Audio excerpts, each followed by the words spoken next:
Welcome back everyone, Derch here, and since I have now beaten the game, got to level 50, done Mayhem 3, done arenas at Mayhem 3, farm for guns, I finally feel like I can actually give my real first impressions on the game. Not quite full review, but a good solid base of where I really think this game is. So I'm going to break it in a few sections. Since this is a looter shooter, I'm going to go from looting and then shooting. I'm going to talk about the RPG elements, because this is an RPG as well to a point.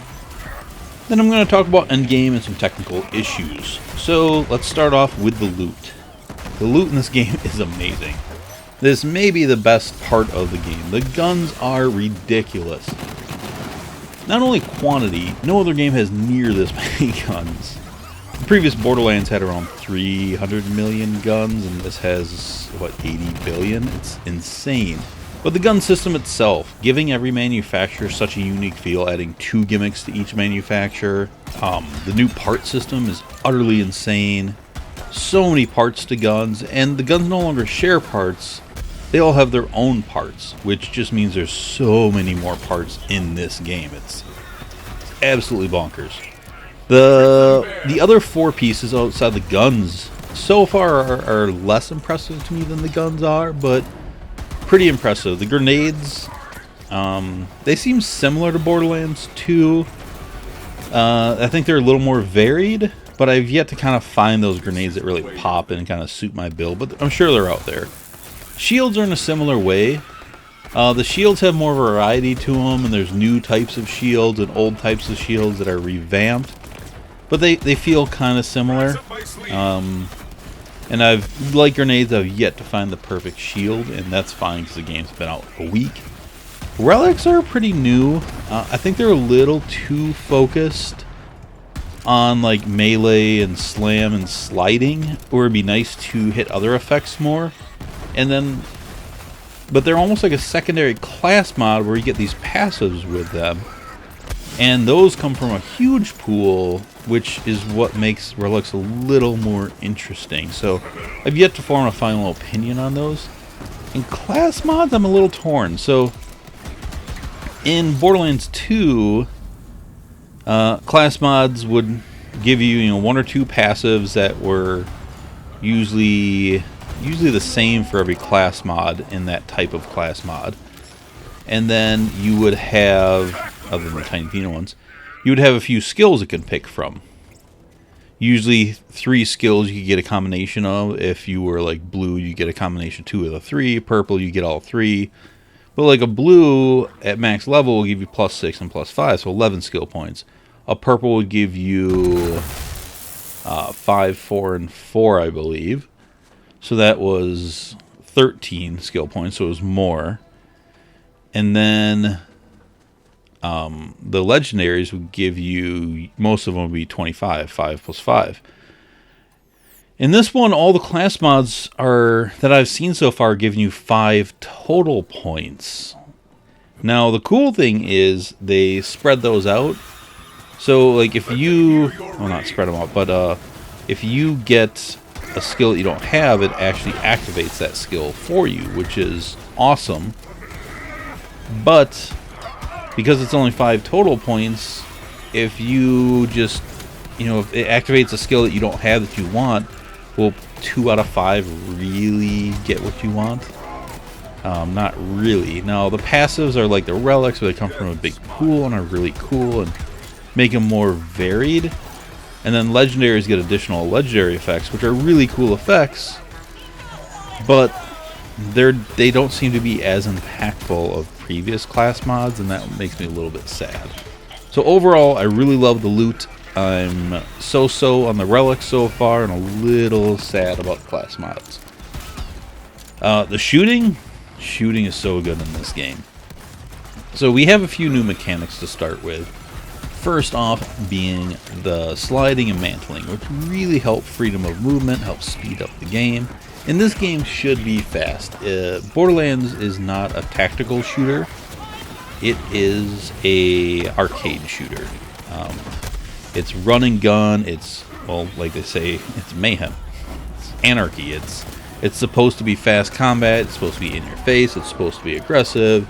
It's not necessarily always just taking cover and sniping out a target and then moving on to the next one. It is fast and insane and awesome. So all that said, the gunplay feels better for the most part. I don't know how to describe it, but it just feels better. This feels tighter. They've kind of reworked recoil and accuracy and a bunch of things. Some of the things might be a little too accurate. Sniping is the part where I feel like we've gone down a little bit. Sniping in Borderlands 2, I could snipe and keep up with people. Not only with the Pimpernel, but just a lot of snipers.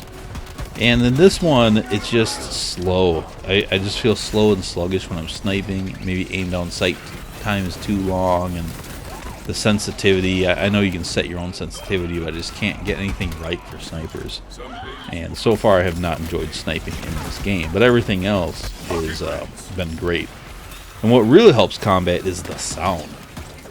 The sound design in this game is amazing. Not only the fact they went from like 300 gun sounds to almost 8,000 gun sounds, the sounds are just better. They feel like they have more heft behind them. The guns just feel more impactful, and that makes a big difference when you are playing. And there's just so many more sounds per gun, and I think the sound design of this game is fantastic. I love it. Just combat sounds more amazing. When something sounds amazing, it's so much better. I mean, have you ever watched those like preview or early versions of movies before they're finally released, and they don't have all the sound design in there, and then you see the final version of the scene and it's completely different because of sound? That's the combat in Borderlands 3. The sound makes it so awesome. AI, there's been complaints about AI, but again, this isn't a tactical shooter. It's more of an arcade shooter, and you're fighting like psychos and bandits and crazy blood feud mayhem people. It shouldn't be a tactical military shooter. So expecting that kind of AI in a game like this, I just don't think is the right thing to expect. Could the AI be better? Yes. Has it hampered my enjoyment of the game? No. If anything, I just like density of mobs to be a little bit heavier in solo play. In co-op, it seems great. In Mayhem, it seems really good. But kind of solo non-Mayhem, it seems a little bit less. Even some solo Mayhem has felt a little light. So mob density could be a little higher. The boss design, I think, is fantastic. I've loved fighting bosses in this game. A lot of them have phases, which makes it better, so you can't just kind of sit there before you start a boss, set up and one-shot them. You actually have to fight them. There's multiple attacks, and a lot of the attacks are powerful but dodgeable. Just the overall design of bosses is way different. A lot of the boss fights are quite different. And yeah, they've just been a blast. I don't want to get into details and spoil anything, but the boss fights are a major step up. And I think a lot of them feel like Battleborn boss fights. And the Battleborn boss fights I thought were really fantastic. So I think they've learned a lot from Battleborn and brought some of that into Borderlands 3. Which again, I love. Moving on to the RPG elements. The skills. The skill trees are so good in this. This is one of the best improvements in the game, is the fact that every character's got 3 skills that you can swap whenever you want by going to your menu and just swapping them like gear is amazing. But the fact that not only those 3 skills, but then there's different versions of those skills. So a lot of characters have more like 9 action skills, not 3. Then you can augment those skills and really, it's the combination of skills you can do. It's just huge. And some of them, like Flak, you can change his pet and then augment his skill, and it's just the combinations are massive. Zane's got 2 skills. Mo's got 2 different guns that you can do different combinations and augments of, and then Amara can change her element and then augment and change her skills, and all these things just make it so much more dynamic. So I'm playing Flak right now, and I might go racks on mobs because they're really effective mobbing, and then I'll go fade away for bosses because the DPS of that's crazy, but I don't really need that for mobbing. So you can just change things up depending on who you're fighting. And that's really cool. You know, if I need to be a little more tanky, I'll go with my Spider Ant that gives me health regeneration and damage reduction. If I need more DPS, I can move to my Jabber. It's really awesome how dynamic you can make all of these. Then the skill trees themselves are less like crazy damage skills, and it's more some crazy DPS skills with like Moses never-ending magazines. Flack's kind of more DPS. He's got a ton of just crit, but it's less than just like here's a ton of damage. The skill trees are more interesting than that. There's more game changers and changing things how it would work. There's a lot of stacking mechanics that are really good. So the skill tree design, once again, every game, Gearbox has gotten so much better at this. The next best thing of this game, or actually this might be the single best part of the game, is the scaling. This is a huge improvement, and I don't know if I want to say they've finally cracked it, but they've done something special here. So in previous games, you would play normal mode to around level 30, then True Vault Hunter to around 50, then they would do level caps, and you'd play UVHM up to like 60, 70. And to keep progressing, you had to keep increasing in difficulty, and a lot of people didn't like this. I loved it. I loved OP8, I loved the more challenge, and a lot of people do. But in this game, you can get to max level in normal mode. And just, if that's the end game you want to play, is just normal mode at level 50, you can. If you want to go to True Vault Hunter mode, you can. If you want to do Mayhem levels to kick it up a notch, you can. You can choose your end game. And this should really open up Borderlands endgame to way more people, because there are a lot of people that did quit because of the difficulty, but there's a lot of people that stayed because of the difficulty. And now Borderlands is opening this up. I don't want to say to all, nothing's for all, but to most people. But beyond that, another awesome thing they did is you can get to normal mode at level 50, or finish normal mode at level 50, or play it up to level 50, however you want. You can get to level 50 in normal mode. And then you can go back and do your normal mode side quests and just get all your guns at level 50, and you don't have to re-farm them. That's really clever. Or even if you do a bunch of side quests to help get up to level 50, when you do True Vault Hunter mode, and you're at level 50 when you start it, everything you get is going to be on level the entire playthrough, so you don't have to go back and re-farm guns or save guns or any of that stuff. Like, everything is good. It's awesome. That's a huge problem they solved. Now, there probably will be a level cap, and maybe since they've already really addressed this, they're going to do more to make it better, but the scaling, the function of scaling is fantastic. Now, the actual scaling itself, the numbers have been toned down. It doesn't go quite as crazy as Borderlands 2. It seems to be a little more tamed down from TPS, but the effect is similar because, you know, math is math. And, like, you get really powerful guns, they can maybe carry you for 10 levels. Really good guns, maybe 5 or 6 levels. Okay guns, maybe 3 levels. So it's still kind of refarming guns in a similar fashion. You know, Heralds and Pimpernels could carry you for many levels, where, you know, it's just like a purple gun, maybe like 3 levels. So that's similar, and that's fine. You should always be looking for new loot. The next RPG element would be storytelling, and this is one that's really subjective. I liked it, I didn't love it. There were parts I loved. I thought they really hit some nice emotional notes in it, and that's something Gearbox has really excelled at over the years, kind of mixing comedy and really kind of speaking some truths and having some really raw emotional parts. And they did that. There's some really nice stuff, and I don't want to get into it again because spoilers. I'm trying to keep the spoiler free. You know, there's some things in the plot they could have described better that, you know, wasn't really clear on how it worked. But then if you describe how everything works, you get into too much exposition, and that's no fun. During the original trailer, there were some characters that weren't in the trailer, and people were wondering if they're in the game. And when I was in LA for that demo, I talked to the writers about it.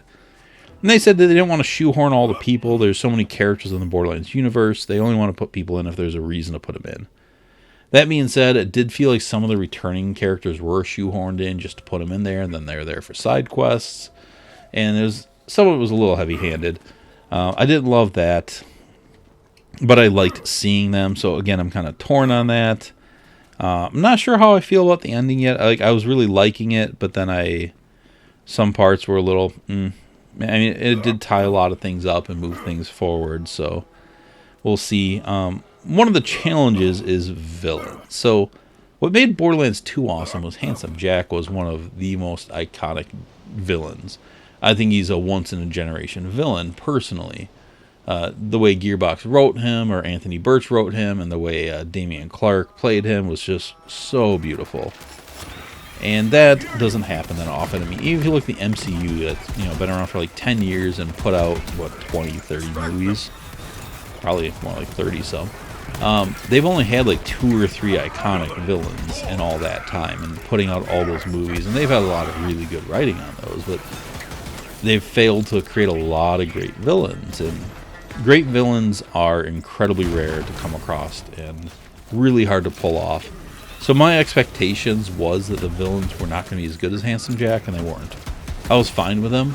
Again, they hit some notes that I really liked, but overall they were less compelling than Jack, which is understandable because you can't expect them to top Jack, and you can't expect them to reach Jack levels. I mean, that would be like after Warner Brothers produced The Dark Knight, that every other DC movie would be as good as it. I mean, that movie was just so exceptional that they're not going to reach that level again easily. Another part of the storytelling is the comedy. That can be divisive for the larger audience. Some people love it, some people hate it. In previous games, they try to keep the main story a little more serious and then shoe in the comedy and the side quest. Tiny Tina was an exception to that and stuff like that. This game, they kind of let that go. I don't want to say kind of. They let that go quite a bit. Typhoon was very much a comedic character, even though he was some of my favorite stuff, because he also had a lot of heart. I love Vaughn, who was just strictly comedy relief. Vaughn was amazing, I thought. He was one of my favorite parts of the game.